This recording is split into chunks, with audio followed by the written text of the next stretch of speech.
Symbole du cinéma du XXe siècle, Jeanne Moreau n'était pas seulement une actrice talentueuse, mais aussi l'incarnation de la liberté et de la force intérieure. Avec une carrière s'étendant sur plus de 60 ans, elle a été une figure centrale du mouvement cinématographique de la Nouvelle Vague en France. Pourtant, derrière le glamour de l'écran se cachaient des tragédies profondes, des luttes intérieures et une vie de solitude. Aujourd'hui, nous plongeons dans la vie de Jeanne Moreau, explorant ses années de haut et de bas, ses relations tumultueuses et les peines qui ont façonné son caractère. Sa vie ressemblait à un film, débordant d'émotions et se terminant sur une note sombre que personne n'aurait pu prévoir. D'une enfance marquée par les conflits à une légende cinématographique sans peur. Jeanne Moreau est née le 23 janvier 1928 à Paris, dans une famille de la classe moyenne. Son père, un Français propriétaire de restaurant, et sa mère, une danseuse anglaise, ont exercé des influences contrastées sur ses premières années. Tandis que son père représentait le côté conservateur et pragmatique de la vie, sa mère était un esprit libre, profondément immergé dans le monde de l'art et de la culture. Ces deux mondes très différents ont créé un sentiment de tension et de conflit durant l'enfance de Jeanne. Mais c'est justement ce choc qui allait plus tard façonner son caractère rebelle et indépendant. En tant que jeune fille, Jeanne se sentait déjà attirée par les arts, bien que sa passion ait rencontré une résistance de la part de son père, qui désapprouvait ses inclinations artistiques.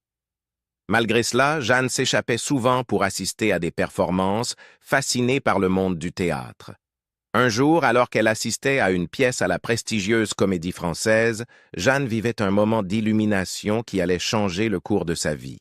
Elle réalisa qu'elle était destinée à être sur scène, entourée de l'énergie et de la passion du théâtre. Cependant, son intérêt grandissant pour le théâtre n'était pas accepté par sa famille, surtout pas par son père. Lorsqu'il découvrit qu'elle avait commencé des cours de théâtre, il fut furieux. Sa réaction fut sévère. Il la mit à la porte, rompant ainsi leur relation. Contraint de quitter la maison à un si jeune âge, Jeanne n'eut d'autre choix que de devenir indépendante. Avec son amour profond pour les arts et une détermination sans faille, elle se lança dans la poursuite de ses rêves. À l'âge de 20 ans, elle rejoignit la prestigieuse Comédie Française, devenant ainsi la plus jeune actrice à faire partie de cette compagnie théâtrale renommée. Mais pour Jeanne, la scène n'était que le début de son parcours artistique. Elle visait quelque chose de plus grand, le monde du cinéma. Ses premières années furent marquées par des difficultés et de la persévérance. Jeanne dut naviguer dans les défis d'une industrie souvent peu tendre avec les jeunes femmes, surtout celles qui étaient déterminées à tracer leur propre chemin. Malgré ces obstacles, son talent naturel et sa détermination inébranlable attirèrent l'attention de figures influentes du cinéma français. Lorsqu'elle atteignit la vingtaine, Jeanne avait déjà commencé à marquer de son empreinte le monde du théâtre, et ce ne fut pas longtemps avant que le grand écran ne l'appelle. Ce qui distinguait véritablement Jeanne, c'était sa peerlessness, à aborder des rôles complexes et audacieux. Son esprit rebelle, forgé lors de ses luttes d'enfance, fit d'elle une candidate idéale pour les rôles plus avant-gardistes et expérimentaux qui allaient définir sa carrière. La capacité de Moreau à allier vulnérabilité et force, passion et subtilité fit d'elle l'une des actrices les plus admirées de son époque. Sa vie précoce, caractérisée par un père strict et conservateur, une mère artistique et libre d'esprit, et son propre désir d'indépendance a jeté les bases de l'artiste audacieuse et novatrice qu'elle allait devenir. Une star de la Nouvelle Vague. La carrière cinématographique de Jeanne Moreau a commencé à la fin des années 440, mais ses premiers rôles étaient en grande partie insignifiants et se limitaient souvent à de petits rôles secondaires. Ce n'est qu'au moment où elle croisa le chemin du réalisateur Louis Malle que sa carrière prit un tournant monumental. Mal vit en elle un potentiel et lui confia le rôle principal dans Ascenseur pour l'échafaud, un film qui non seulement rencontra un grand succès critique et commercial, mais servit aussi de catalyseur pour faire d'elle l'une des actrices les plus emblématiques de la nouvelle vague française. Le succès du film la propulsa sous les projecteurs, et elle devint rapidement l'un des visages emblématiques du mouvement, une révolution dans le cinéma français qui cherchait à se libérer des techniques traditionnelles de réalisation pour embrasser de nouvelles méthodes de narration expérimentale. Les années 1950 et 1960 furent des années charnières dans la carrière de Moreau. Sa performance dans Ascenseur pour l'échafaud lui valut une reconnaissance mondiale, mais c'est son travail dans Jules et Jim de François Truffaut qui solidifia son statut d'icône cinématographique. Dans ce film, elle interprétait Catherine, une femme libre d'esprit et complexe qui devient l'objet de l'amour et de l'obsession de deux hommes. Le personnage de Catherine représentait un départ radical des rôles féminins typiques de l'époque. Elle était imprévisible, passionnée et résolument indépendante. L'interprétation de Jeanne Moreau était tout simplement extraordinaire, et sa performance reste l'une des plus mémorables de l'histoire du cinéma. Jules et Jim devint une sensation mondiale, et la capacité de Moreau à transmettre une complexité émotionnelle profonde fit d'elle un symbole de l'éthique de la nouvelle vague, qui cherchait à explorer la complexité des relations humaines et des émotions avec une plus grande honnêteté et nuance. Les talents de Moreau allaient au-delà de l'actrice, comme en témoigne son interprétation dans Jules et Jim lorsqu'elle chanta la chanson envoûtante « Le tourbillon de la vie ». Sa voix chantée, à la fois séduisante et mélancolique, ajoutait une autre dimension à sa présence déjà captivante à l'écran. Jeanne n'était pas seulement une actrice, mais une artiste complète, alliant sa capacité à transmettre des émotions brutes à travers les dialogues à ses talents musicaux. Cette polyvalence fit d'elle une figure recherchée du cinéma européen, et peu après, elle continua de collaborer avec certains des réalisateurs les plus célèbres de l'époque. Au cours des années 1960 et 1970, la carrière de Jeanne Moreau prospéra. Elle travailla avec des réalisateurs tels que Michelangelo Antonioni dans La Note, un film qui explorait les complexités des relations et de l'isolement existentiel. La performance de Moreau y était profondément introspective, reflétant l'aliénation de son personnage dans un monde de désillusions et de tourments émotionnels. Elle tourna également dans Les Amants, une nouvelle collaboration avec Louis Malle, où elle incarnait une femme mariée qui entame une aventure extra-conjugale. Ce film suscita un émoi en raison de ses thèmes provocateurs liés au désir et à la fidélité, et la performance de Jeanne fut saluée pour sa profondeur émotionnelle et sa subtilité. En plus de ses collaborations avec certains des réalisateurs les plus innovants de l'époque, Jeanne Moreau travailla à nouveau avec François Truffaut, dont La mariée était en noir. Dans ce film, elle interprétait une femme poussée par la vengeance après la mort de son mari le jour de leur mariage.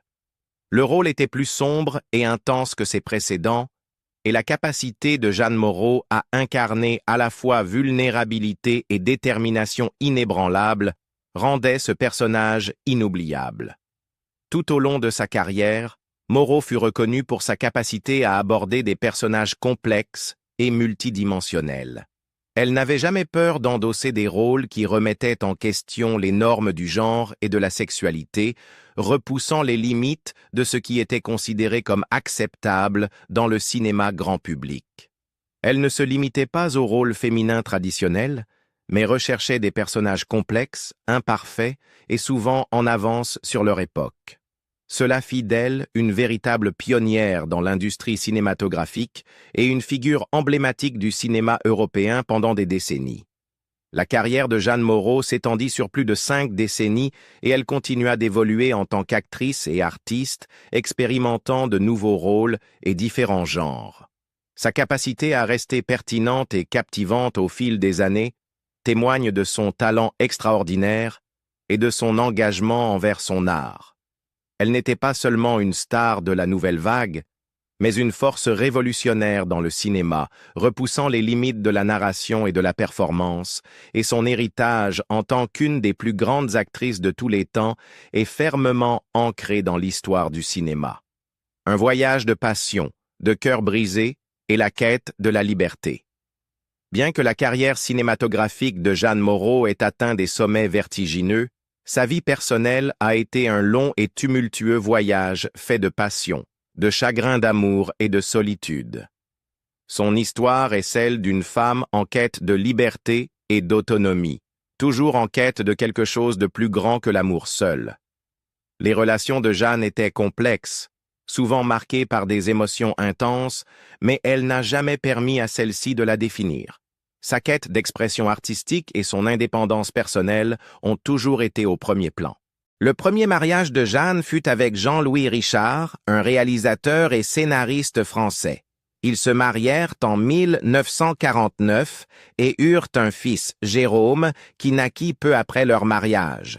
Cependant, leur union fut de courte durée et ils divorcèrent en 1951. Dans une interview, Jeanne admit ouvertement qu'elle n'était pas faite pour le rôle de mère. Elle expliqua « Je ne suis pas la mère typique, j'aime mes personnages plus que je ne m'aime moi-même. » Cette remarque nous donne un aperçu de sa relation avec son fils et de ses désirs personnels. Sa dévotion à son art et son engagement pour les personnages qu'elle incarnait éclipsèrent ses responsabilités familiales. Malgré leur divorce, Jeanne continua de collaborer avec Jean-Louis Richard professionnellement sur plusieurs films, notamment Mata Hari, Agent H21 et Le corps de Diane. Ces partenariats continus suggèrent que, bien que leur mariage n'ait pas duré, leur respect professionnel l'un envers l'autre est resté fort. Après l'effondrement de son mariage, Jeanne entra dans plusieurs relations amoureuses avec des hommes célèbres, beaucoup d'entre eux ayant une grande influence dans le monde des arts. Parmi ses amants figuraient des noms comme Jean-Louis Trintignant, Marcello Mastroianni et Pierre Cardin. Pourtant, aucun de ces hommes n'a pu conquérir son cœur. Jeanne n'était jamais prête à se contenter d'un amour conventionnel. Elle cherchait quelque chose de plus profond et de plus libérateur. Pour elle, l'amour était une partie de son voyage, et non sa destination. Comme elle l'a dit un jour, « J'ai séduit beaucoup d'hommes. Je suis toujours attirée par ceux qui ont du talent. Je n'ai jamais eu de amant juste pour le plaisir. » Jeanne ne voyait pas l'amour comme un contrat contraignant, mais plutôt comme une connexion temporaire mais profonde. Un beau chapitre dans sa quête d'épanouissement artistique et personnel. Sa vie privée a été marquée par de nombreux changements et transitions dramatiques, reflétant la nature imprévisible de son cœur. Après son divorce d'avec Jean-Louis Richard, Jeanne ne s'est pas contentée de nouvelles relations amoureuses. Elle a aussi continué à évoluer en tant que personne et en tant qu'artiste. En 1956, elle eut une brève aventure avec l'acteur Philippe Lemaire. Plus tard, en 1966, Jeanne faillit épouser Teodoro Rubanis, mais à la dernière minute, elle annula le mariage. En 1977, Jeanne se maria pour la deuxième fois, cette fois avec le célèbre réalisateur américain William Friedkin, connu pour des films comme L'Exorciste et French Connection. Leur mariage ne dura que 4 ans, mais il marqua un autre chapitre significatif de son parcours émotionnel. Jeanne Moreau n'était pas seulement une belle actrice. Elle était une force de la nature, une femme dont l'attrait allait au-delà de son apparence physique. Sa force et son indépendance étaient magnétiques, attirant les gens, mais, au fond, c'était sa propre liberté personnelle qui comptait le plus pour elle. Elle reconnaissait aussi son propre pouvoir dans les relations, comme elle l'a partagé de manière franche à propos de ses anciens amants et de la manière dont ils l'avaient façonné. J'ai toujours cherché des hommes qui avaient quelque chose de plus que l'apparence, du talent, de l'ambition et la capacité de me défier, c'est ce que je désirais. Ces relations n'étaient pas une question de jouer un rôle passif ou de remplir des attentes traditionnelles. Il s'agissait de trouver des âmes sœurs, chacune jouant un rôle dans sa croissance personnelle. Parmi les relations les plus célèbres de Jeanne, il y eut sa liaison avec le légendaire créateur de mode Pierre Cardin, qui dura de 1961 à 1965. Ce fut l'une de ses relations les plus médiatisées et célébrées, symbolisant l'union entre deux géants du monde culturel. Elle eut aussi des relations avec les réalisateurs Louis Malle et François Truffaut, deux figures majeures du cinéma français. La passion de Jeanne pour le cinéma et les arts s'entrelacera également avec sa vie amoureuse, la menant à une connexion romantique avec l'acteur Jean-Louis Trintignant lorsqu'ils travaillaient ensemble sur Mata Hari, agent H21. Mais, comme toujours, la vie amoureuse intense de Jeanne fut marquée par la fugacité. Elle attira des artistes, des visionnaires et des esprits créatifs, mais aucun ne réussit à la retenir bien longtemps. Une relation particulièrement notable fut celle avec le réalisateur anglais Tony Richardson. Tony quitta son épouse, l'actrice Vanessa Redgrave, pour être avec Jeanne, mais comme tant d'autres avant lui, il fut finalement abandonné lorsque Jeanne tomba amoureuse d'un jeune marin. La nature transitoire des relations de Jeanne ne s'arrêta pas là. Elle fut également impliquée avec le musicien Georges Moustaki, qui laissa une empreinte durable dans sa vie. Pendant plusieurs mois, Moustaki lui donna de merveilleux souvenirs, mais son infidélité mena à leur rupture. Jeanne ne lui parla plus pendant 35 ans après cela, ce qui témoigne de son caractère inflexible lorsqu'il s'agissait de loyauté et d'honnêteté dans les relations. La vie amoureuse de Jeanne la mena même au Mexique, où elle eut une aventure avec l'acteur américain George Hamilton pendant le tournage de Viva Maria. Cette relation fut révélée par l'actrice Brigitte Bardot, qui connaissait bien cette passionnante aventure. Tout au long de sa vie, Jeanne Moreau fut une femme de contradiction, désirant la liberté tout en tombant profondément amoureuse, recherchant l'aventure tout en maintenant une aura de mystère. Sa vie amoureuse n'était pas qu'une série de liaisons romantiques. Elle faisait partie de sa quête de l'autodécouverte. Les relations de Jeanne, qu'elles aient été fugaces ou durables, ont fait d'elle l'icône qu'elle est devenue. Une femme qui a pleinement embrassé la vie et selon ses propres termes. Malgré les cœurs brisés et les séparations, Jeanne resta toujours fidèle à elle-même. Elle était une femme qui aimait passionnément, mais qui n'a jamais laissé personne la définir. En fin de compte, son histoire n'est pas celle d'une perte, mais d'un empowerment, puisqu'elle a parcouru la vie à la recherche de la liberté, de la créativité et de l'épanouissement, selon ses propres conditions. Les luttes silencieuses et les blessures profondes. Derrière l'éclat et le glamour de sa carrière, Jeanne Moreau a dû affronter de nombreuses douleurs cachées, qui sont restées largement invisibles aux yeux du public. À l'âge de 30 ans, elle a été diagnostiquée d'un cancer du col de l'utérus, un événement bouleversant qui allait à jamais façonner son parcours. Bien qu'elle ait courageusement surmonté la maladie, Jeanne en a payé un lourd prix, la perte de sa capacité à avoir des enfants. Ce fardeau physique n'a pas seulement affecté sa santé, mais a aussi laissé une cicatrice psychologique profonde qui l'accompagnera toute sa vie. Le poids émotionnel et mental de ce combat contre le cancer a été amplifié par la stigmatisation sociale et les préjugés auxquels elle a souvent été confrontée. En tant que femme forte et indépendante dans une époque marquée par le conservatisme, Jeanne était fréquemment perçue comme rebelle. Le monde la voyait comme un symbole de défiance contre les attentes imposées aux femmes, et pourtant, elle n'a jamais permis à ces étiquettes de réprimer son esprit. Au contraire, Jeanne a choisi de s'affirmer à travers sa carrière, utilisant ses rôles pour faire des déclarations puissantes sur son identité et son autonomie. Bien que le combat de Jeanne contre le cancer ait été un défi personnel majeur, ce n'était pas la seule épreuve qu'elle ait endurée.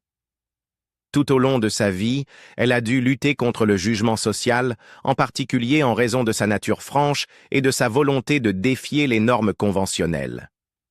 Elle était souvent considérée comme un symbole de la force féministe et de l'individualisme, mais ces mêmes qualités l'ont aussi conduite à être maltraitée par le public et les médias. Jeanne est devenue une figure qui repoussait les limites, que ce soit à travers son travail ou dans sa vie personnelle, défiant les attentes étroites de la société envers les femmes. En entrant dans ses années plus avancées, Jeanne a continué d'embrasser le monde artistique. Malgré le fardeau physique que l'âge impose à une actrice, Jeanne est restée une présence saisissante à l'écran, prouvant que l'âge n'avait pas diminué son attrait ni son charisme. Elle a accepté des rôles controversés, comme dans Querelle de Rainer Werner Fassbinder, un film connu pour son exploration audacieuse de la sexualité et de l'identité. La présence continue de Jeanne dans des œuvres aussi provocantes a montré que, même dans ses années avancées, elle restait résolue à briser les tabous et à explorer des thèmes complexes.